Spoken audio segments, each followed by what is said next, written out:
રામ કેમ છો બધા મજામાં હોપ કે તમે મજામાં હશો હું પણ મજામાં છું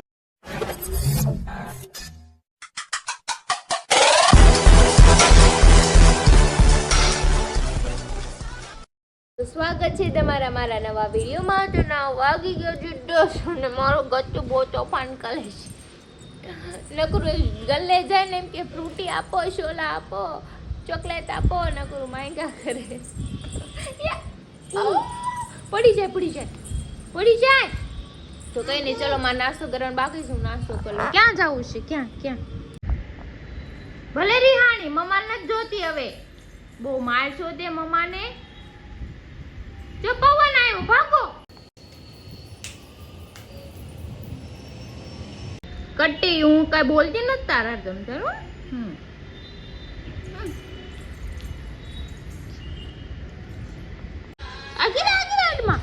તો જો અમારા બેને મારી યાર નાસ્તો કરવા આવી ગયા છે આમાં ચા ભરજો જો ચા ભાખરી અને મારું ગતું હું ગતું તો જો અમારા બેન નાઈ ધોઈને મસ્ત તૈયાર થઈ ગયા છે તેલ નાખી દીધું છે કાજલ કરી દીધું પછી મને એમ કે લિપસ્ટિક કરી દે અને પિંક કરી દે એટલે બ્લશર કરી દે હવે એમાં થોડા હું તો જોઈ બેઠું એનું કોમ લઈને વીખી નાખે મોઢામાં નહીં નાખે મમ્માને ઓડાઈ દો હાલો હવે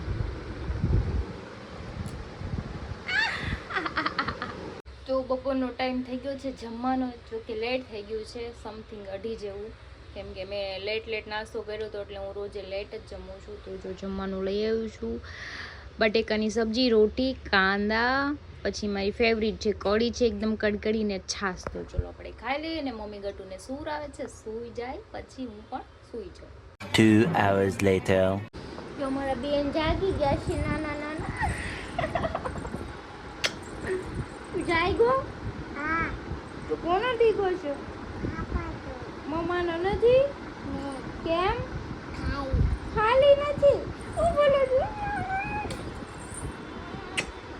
તો મનોજભાઈ આવ્યા છે મારા ઘરે અને ક્રિશાએ મને સમોસા માટે ઇન્વાઇટ કર્યો એના મમ્મી સમોસા લાવ્યા છે એકચ્યુઅલી મેં કીધું તું ખાઈ લે કે નહીં કે હું 2 ખાઈ તો પછી સાંજે ખાવાનું નહીં ભાવે એટલે મેં કીધું કાંઈ નહીં હાથવારો કરાવી લઈએ સમોસા ક્લોઝ અપ થી દેખાડ હાવ જો મોટા પાણી બનાવ્યા હો તમ તારે અમે આજે એક રેસીપી બનાવવાના છીએ એનો મસ્ત વિડિયો આવવાનો છે તો તમે જોઈશો બહુ મજા આવશે આજની એક રેસીપી છે હું છે આજે ચલો આપણે બનાવી હમણાં હું તમને કહું પહેલા હું સમોસા ખાઈ લઉં પછી ડિટેલમાં તમને બધું કહું બરાબર તો વાગી ગયા છે 7 અને હું આજે બનાવું છું આલુપુરી આપણે સુરતની ફેમસ આલુપુરી તમે શાયદ સુરતી હશો તો ખાધી હશે બાકી તમે નહીં ખાધી તો જો આપણે બટાકા બફાઈ ગયા છે એના માટે એનો રગડો બનાવવા માટે અને અમે પલાળા હતા વટાણા એને બાફવાના છે આપણે અને આ છે મેંદાનો લોટ એને હમણાં આપણે બાંધી નાખશું તો પહેલા આપણે વટાણા નાખી દઈએ કુકરમાં આમાં નાખવાનું છે પછી મીઠું ને હળદર 2-3 વિસલ કરી લઈને આને છે 7 થી 8 કલાક પલાળો ને એટલે વટાણા આવા થઈ જાય એટલે ખાલી 2-3 સીટી જ કરવી પડે તો હવે આપણે આમાં નાખવાની છે હળદર એટલા માટે અત્યારે નાખું છું કેમ કે વટાણામાં અત્યારે નાખવીને તો પછી વઘાર વટાણે નાખીને તો આનો સ્મેલ ન આવે અંદર સમજાણો એટલે હું પહેલા જ નાખી દઉં છું અને નાખી દઈએ 1 ચમચી મીઠું તો આપણે જો આ મેંદાનો લોટ છે એમાં નાખવાનું છે 2 ટેબલસ્પૂન ઓઇલ પછી નાખવાનું છે મીઠું અને પેલાને મિક્સ કરી નાખી તો હવે આપણે એમાં થોડું પાણી નાખી અને મસ્ત આપણે બહુ સોફ્ટ હોય ને બહુ હાર્ડ હોય ને એવો લોટ બાંધવાનો છે આનો અને પાણી છે ને આમાં થોડું નાખવાનું એક હારે નહીં નાખી દેવાનું એક હારે નાખીને તો ઢીલો થઈ જાય લોટ એટલે જરૂર પૂરતી તે થોડું પાણી ઉમેરી અને લોટ બાંધવાનો લોટ બંધાઈ ગયો છે મસ્ત કૂણો આવ્યો ને હવે થોડુંક એવું તેલ નાખી દઈએ તેલ નાખવાથી આપણો લોટ છે ને સોફ્ટ રહે કડક નહીં થઈ જાય કેમ કે આપણે પૂરી વણવાની છે નકર પૂરી વણતા જવું તો કડક થઈ જાય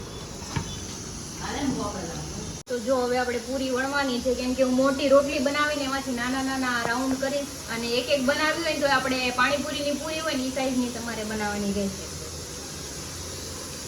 તો જો મારી રોટલી બની ગઈ છે ને એમાંથી આપણે નાની પૂરી કરશું કેમ કે મેં આ ઢાંકણું લીધું છે અને એની સાઈઝની બધી સેમ થાય ને એટલે મેં ઢાંકણું લીધું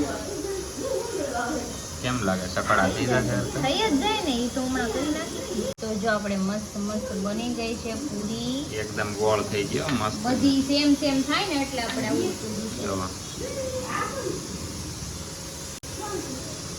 તો જો આપણી આટલી પૂરી બની ગઈ છે.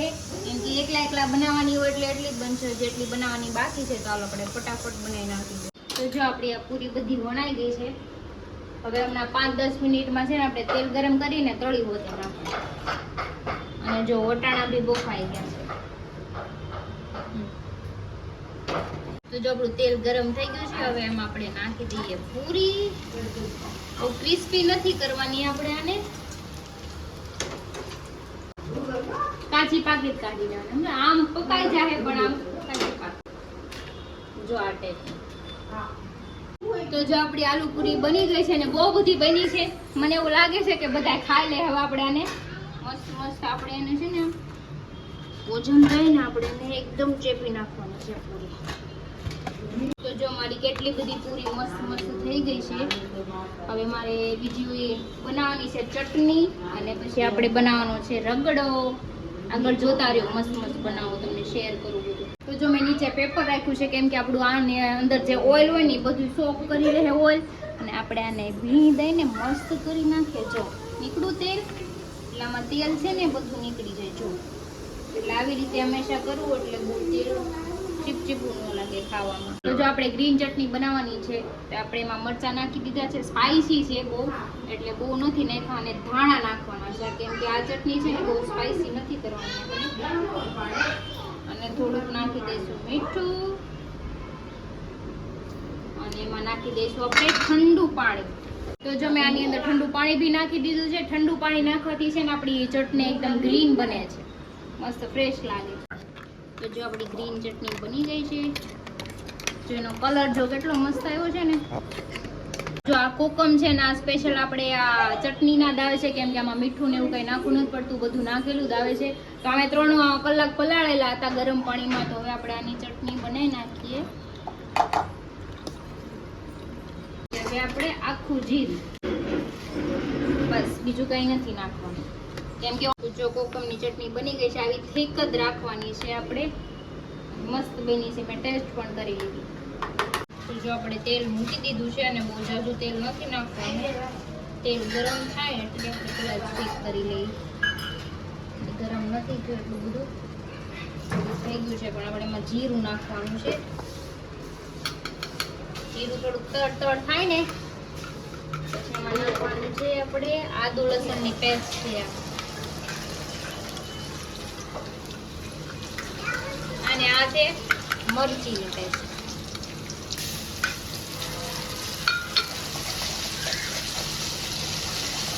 કેમ કે કાચું ન લાગે પેલા તેલમાં નાખી દે ને આ વસ્તુ તો એનો ફ્લેવર આવી જાય. સમજો મસ્ત.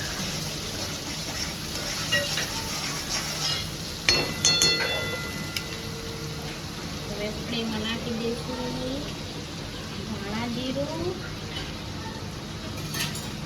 મરચું.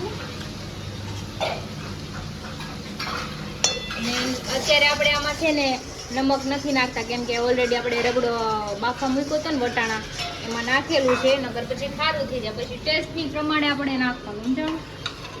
જો આ પાણી હોય તો એમને નાખી દેવાનું છે. વટાણા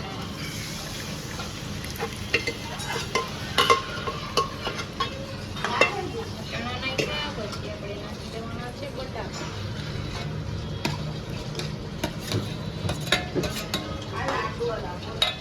પાણી નથી નાખવાનું કેમ કે આપણે થીક જ બનાવવાનું હોય એટલે હજી આ છે ને થીક થઈ જાય.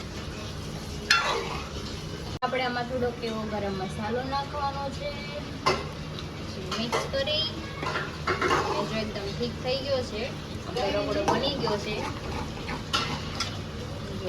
આટલો થીક રાખવાનો. અને હવે આપણે આમાં નાખી દઈએ ધાણા.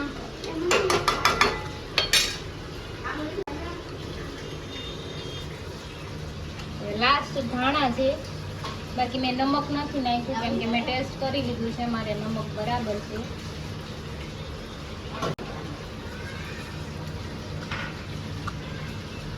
ફાઇનલી આપણો રગડો બની ગયો છે. તો ખાલી પ્લેટિંગ કરવાનું છે. પ્લેટિંગ થોડી વાર પછી કરશું કેમ કે આ ઠંડુ થઈ જાય ને ત્યારે. ચલો હવે આપણે પ્લેટિંગ કરી લઈએ. પહેલા નાખવાનો છે રગડો. હવે નાખવાની છે કોકમની ચટણી. હવે નાખું છું ગ્રીન ચટણી. બહુ તીખું થાય એટલે થોડી. હવે નાખશું કાંદા.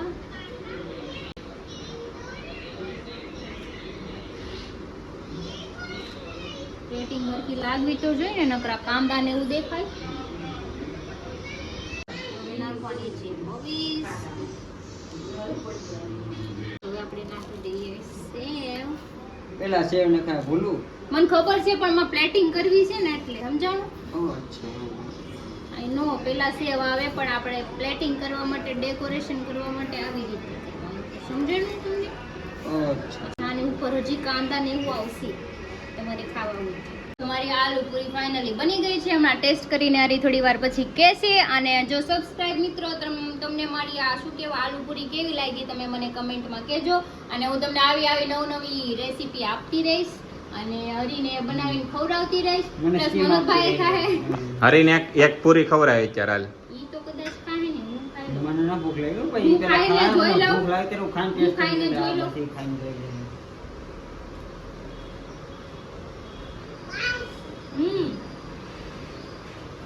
હરલી યમ્મી. તો તું જ ખાઈ જાય. અને ભૂખ લાગશે ત્યારે હું ખાઈ. મને ભૂખ ન લાગે. તો કાંઈ નહીં, ચલો બધાને જમવા દઈ દો. તો મોટા પડે મનોજભાઈ છે ને આલુ પૂરી શાકવા જાય છે. હવે જોઈએ આપણે કેવીક લાગે છે ને. ઓહો ઓય ખાઈ લીધું. ઓહો હમણાં મારી સાથે એમ કહે કે ભાઈ 3-4 પ્લેટ હજી મગાવો હોય. એકદમ સુરતી આલુ પૂરી બની છે. અને જો કોકમનો સ્વાદ એક નંબર આવે આમાં છે. દીકા. કોકમનો સ્વાદ બહુ મસ્ત આવે છે. હા તો તમે કમેન્ટ કરીને જણાવજો રેસીપી કેવી લાગી જોવાનું. હાલો.